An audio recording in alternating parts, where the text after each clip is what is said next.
बिस्मिल्लाहिर्रहमानिर्रहीम। आज करेंगे जी एक्सरसाइज 3.1 का क्वेश्चन नंबर 2। हमारे पास जो सवाल है ये लिखी हुई है तरकीब सेट साज में। हमने इनको अंतराजी तरीका में लिखना है। पिछले लेक्चर के अंदर हमने जो क्वेश्चन डिस्कस किए थे वो अंतराजी तरीका में लिखे हुए थे और हमने उनको तरकीब सेट साज में लिखना था। तो देखिए पहला क्वेश्चन है कि x जबकि x 3 का इजाफ है और x जो है ये लेस देन इक्वल टू है 35 के, यानी इसका क्या मतलब है 3 के इजाफ का। 3 के इजाफ का मतलब है 3 का टेबल, यानी 3 के बाद 6 9 12, मतलब वो आप डिजिट लिखते जाए जिनके पे 3 वाला टेबल जाता है। 12 15 18 21 24 27 30 33 और ये जो 35 है ना ये शामिल है, क्योंकि देखें इसके अंदर लिखा हुआ लेस देन इक्वल शामिल है, लेकिन इसमें 3 वाला टेबल नहीं जाता। इसमें 3 वाला टेबल न जाने की वजह से हम इसको काउंट ऑफ नहीं करेंगे। तो ये हमारा क्या हो जाएगा, जिसका अंदाजी तरीका हो जाएगा। दूसरा क्वेश्चन देखें कि x का x रुकन है r का एंड 2x + 1 = 0। ये जो r है ये सेट है हकीकी अदाद का, यानी हकीकी अदाद का सेट। 2x + 1 = 0। तो x किसकी इक्वल होगा, हम वही वैल्यू लिख देंगे, यानी 2x + 1 अगर इक्वल है 0 के, 2x बराबर होगा -1 के, x इक्वल हो जाएगा -1/2 के। तो इसका अंतराजी तरीका क्या बनेगा, -1/2 बनेगा। नेक्स्ट क्वेश्चन देखें,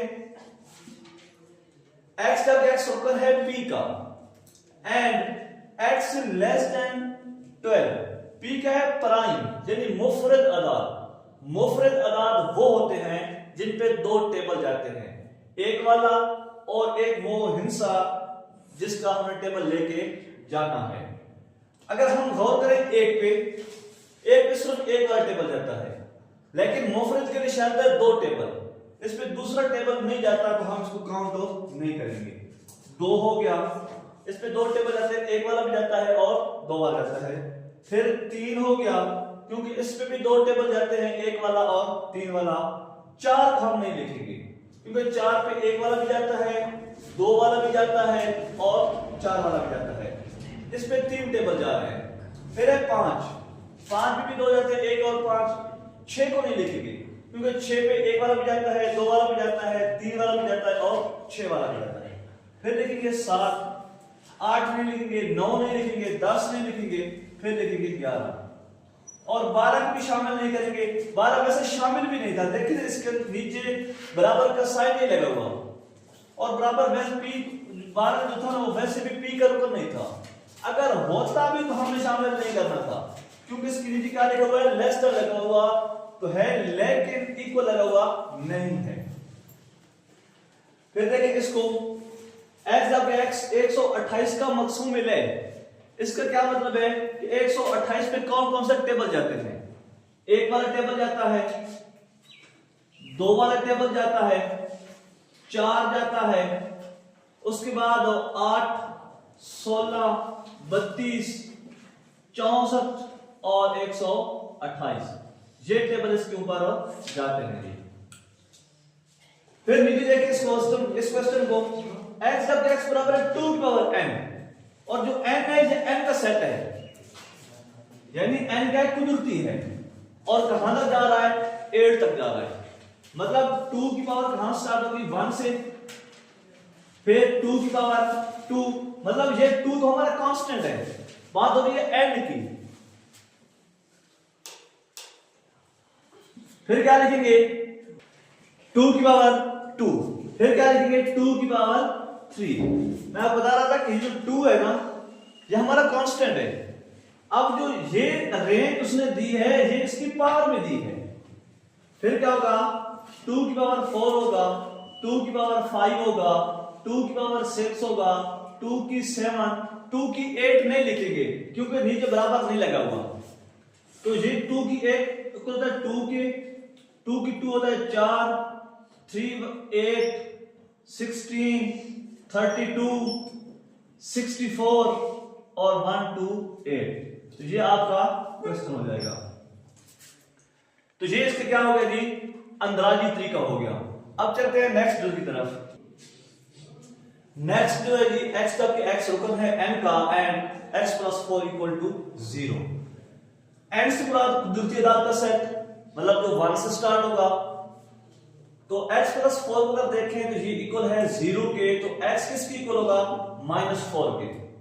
जो -4 है ये कुदरती अदाद के सेट में नहीं आता, क्योंकि कुदरती अदाद का सेट 1 से शुरू होता है। माइनस वाली कोई भी रकम जो है कुदरती के अंदर नहीं आती। तो इसका हम आंसर क्या लिखेंगे, खाली सेट लिखेंगे जी। ये -4 आपने आंसर नहीं लिख देना, क्योंकि -4 जो है ये इसके अंदर नहीं आता। नेक्स्ट जो क्वेश्चन है, x का क्या x रुकन है n का एंड x = x। इसका क्या मतलब है, यानी जो x है वो x के इक्वल है। यानी अगर x में 1 पड़ा है इसमें भी 1 आ जाए, इसके अंदर अगर 2 पड़ा है तो इसमें भी 2 आ जाए, इसके अंदर अगर 3 पड़ा है तो इसके अंदर भी 3 आ जाए। और ये जो सेट है ये है n का, यानी कुदरती का। कुदरती सेट शुरू होता है 1 से, हम इसको इस तरह लिख देंगे। और ये सेट जो है ये इनफिनाइट होगा, क्योंकि इसकी कोई लिमिट हमें गिवन नहीं है। हम इसको इस तरह आंसर कर देंगे। आखिरी क्वेश्चन है क्वेश्चन नंबर 2 का, 3x + 1 = 0, लेकिन जो सेट है ना वो है z का, यानी सही अदाद का सेट। सही अदाद का सेट कौन सा होता है, 0 + -1 + -2 + -3, इस तरह करता जाता है। अब 3x इक्वल हो जाएगा -1 के, x इक्वल हो जाएगा -1/3 के। देखिए ये जो -1/3 है ये इस सेट में नहीं आता, -3 आता है लेकिन 1/3 नहीं आता। यानी p/q वाली जो फॉर्म है वो सही सेट के अंदर नहीं आती। तो लिहाजा इस क्वेश्चन का आंसर भी क्या होगा, खाली सेट होगा। यानी आपने इसका भी आंसर नहीं लिखना, क्योंकि -1/3 आंसर आता है जो इसके अंदर नहीं आता। तो ये क्वेश्चन नंबर 2 के जो पार्ट्स थे वो हमने तमाम डिस्कस कर लिए।